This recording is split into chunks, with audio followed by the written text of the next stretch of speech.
Assalamualaikum warahmatullahi wabarakatuh. Perkenalkan, nama saya Aniswaya NIM 1126026.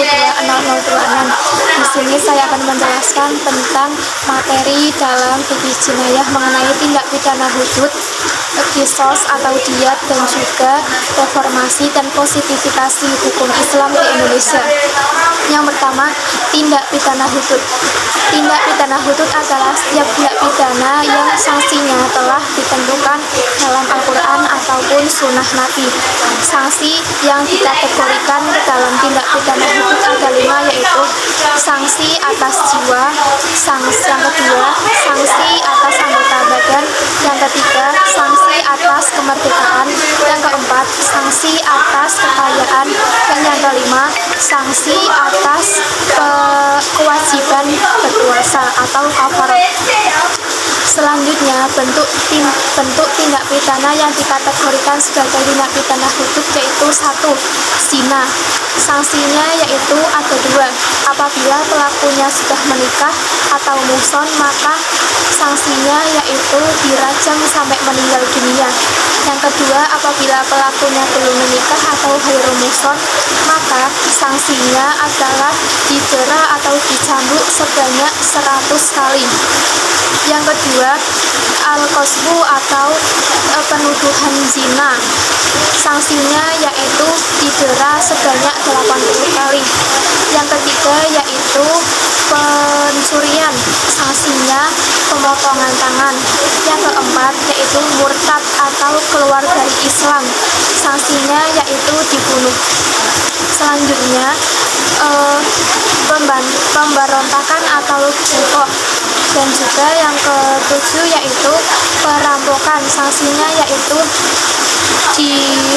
dibuang atau dipindahkan dari tempat kediamannya. Selanjutnya, materi yang kedua yaitu materi diyat atau qisas. Qisas berasal dari bahasa Arab yang berarti melakukan apa yang seperti pelakunya lakukan. Syarat-syarat qisas yaitu 1. Pelaku pembunuhan adalah orang yang berakal dan balik. Yang kedua, pelaku pembunuhan bukan ayah dari orang yang meninggal dunia.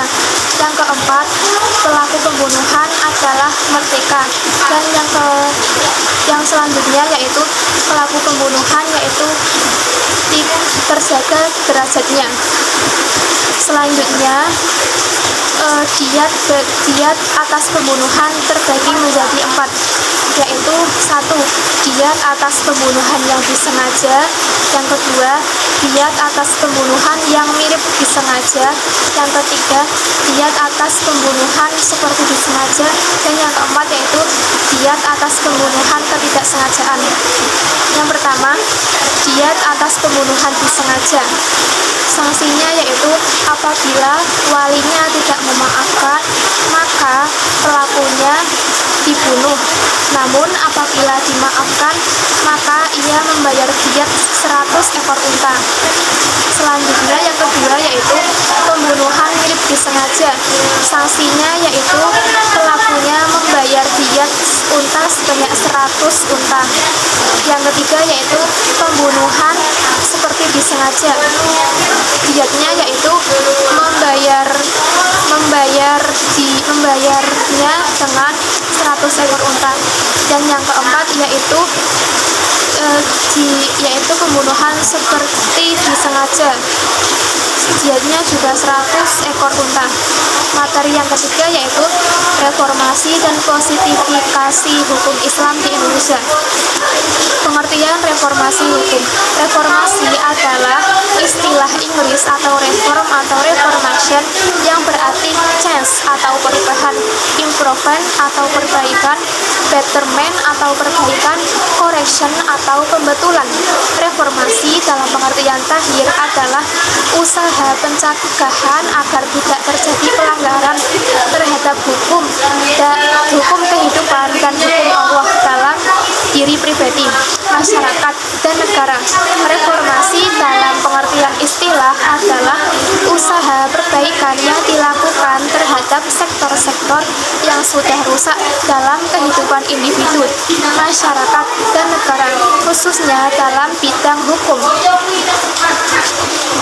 Selanjutnya, perubahan UU Peradilan atau kompilasi hukum Islam mengenai perkawinan, wakaf, waris, dan zakat, perbankan syariah, dan penyelenggaraan haji pada masa reformasi.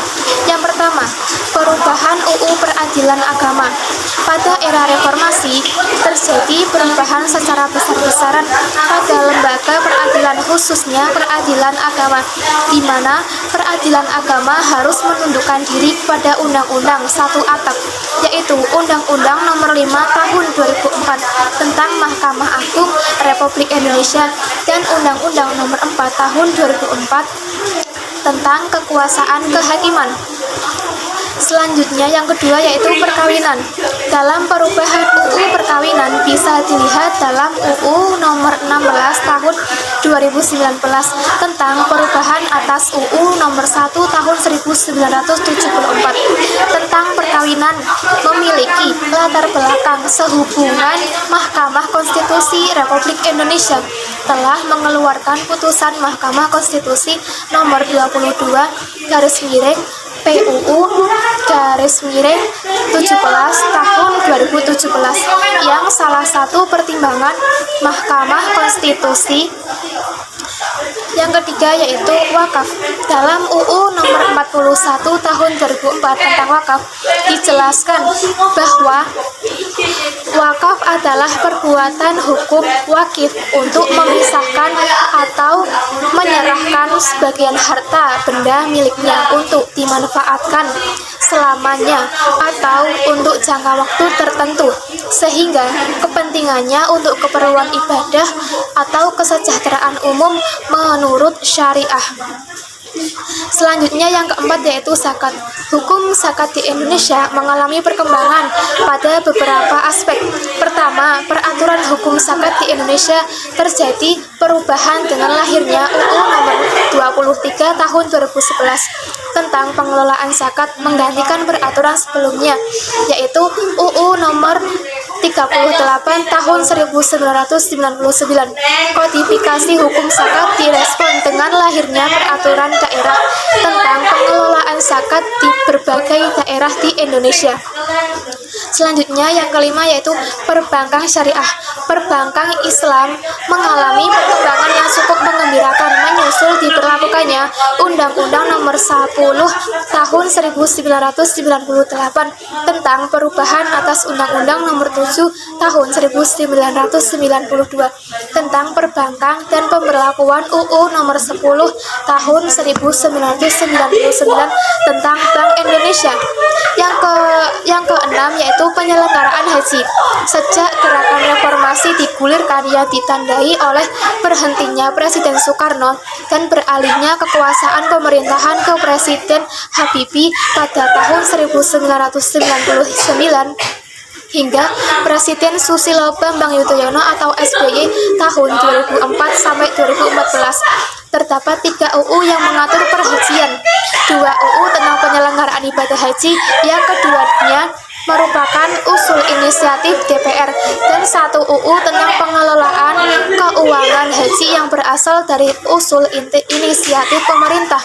Undang-Undang Pengelolaan Undang-Undang Nomor 17 Tahun 1999 tentang penyelenggaraan ibadah haji lahir atas dasar kebutuhan masyarakat akan perlunya aturan hukum yang kuat serta dapat mengatur dan melindungi kepentingan masyarakat yang akan menunaikan ibadah haji.